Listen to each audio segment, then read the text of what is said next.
আসসালামু আলাইকুম। News desk এইচডিতে আপনাদেরকে স্বাগতম। শুরুতে জানিয়ে দেব সংবাদ শিরোনাম। আওয়ামী লীগকে নির্বাচন থেকে দূরে রাখতে ছাত্র নেতাদের চাপ। সংসদে বিনা প্রতিদ্বন্দ্বিতায় জয়ের বিধানের বৈধতার রায়ের বিরুদ্ধে লিভ টু আপিল শুনানি 26শে জানুয়ারি। নির্বাচন করছি জাতির স্বার্থে, নিজের স্বার্থে নয় বলেছেন মির্জা ফখরুল। ইউক্রেন যুদ্ধের 1000 দিন, রাশিয়ার মার্কিন ক্ষেপণাস্ত্র দিয়ে হামলা, পরমাণু যুদ্ধের শঙ্কা, ট্রাম্পের উপস্থিতিতে স্টারশিপ রকেট উৎক্ষেপণ এক্সের। এতক্ষণ শুনলেন সংবাদ শিরোনাম, এখন জানিয়ে দেব বিস্তারিত। আমাদের চ্যানেলের ভিডিও যদি আপনাদের ভালো লেগে থাকে অবশ্যই সাবস্ক্রাইব করবেন এবং নিত্য নতুন ভিডিও পাওয়ার জন্য বেল বাটন বাজিয়ে দিন। আওয়ামী লীগকে নির্বাচন থেকে দূরে রাখতে ছাত্র নেতাদের চাপ। রাজনীতি ও নির্বাচন থেকে আওয়ামী লীগকে নিষিদ্ধ করা না করা নিয়ে কিছুটা উভয় সংকটে পড়েছে অন্তর্বর্তী সরকার। জুলাই আগস্ট ছাত্র জনতার আন্দোলনে নেতৃত্ব দেওয়া ছাত্র নেতারা আওয়ামী লীগকে রাজনীতি ও নির্বাচন থেকে দূরে রাখার বিষয়ে অনড়। অন্যদিকে বৃহৎ রাজনৈতিক দল বিএনপি কোনো দলকে নিষিদ্ধ করার বিপক্ষে। বিএনপি ও তার সমমনা দলগুলো চাচ্ছে দ্রুত নির্বাচন দেওয়া হোক। অন্যদিকে বৈষম্যবিরোধী ছাত্র আন্দোলনে তারা আওয়ামী লীগকে নিষিদ্ধ করা এবং দলটিকে নির্বাচন থেকে দূরে রাখার দাবিতে সোচ্চার। তারা নির্বাচনের আগে জরুরি সংস্কার কার্যক্রম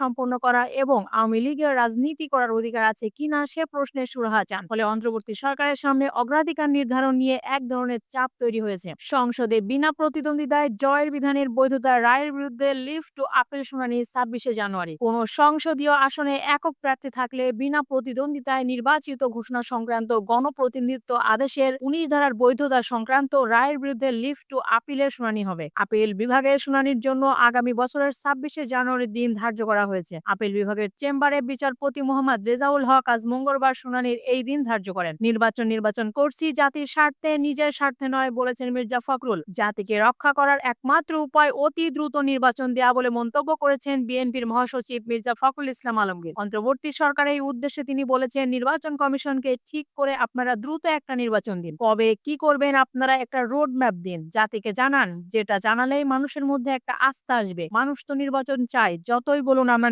নির্বাচন করছি, আরে নির্বাচন করছি তো জাতির স্বার্থে, নিজের স্বার্থে তো করছি না। ইউক্রেন যুদ্ধের 1000 দিন, রাশিয়ার মার্কিন ক্ষেপণাস্ত্র দিয়ে হামলা, পরমাণু যুদ্ধের শঙ্কা। রাশিয়ার ব্রিয়ানস্কে গোলা বারুদের গুদামে হামলা চালিয়েছে ইউক্রেন।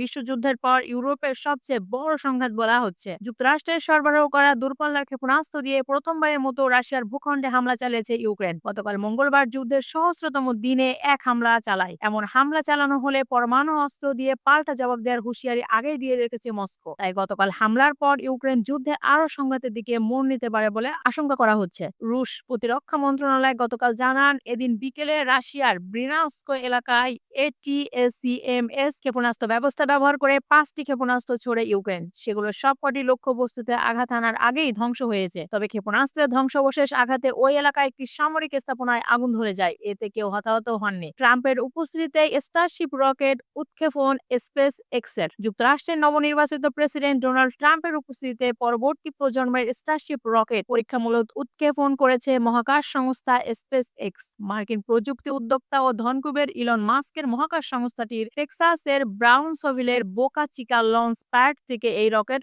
উৎক্ষেপণ করা হয়।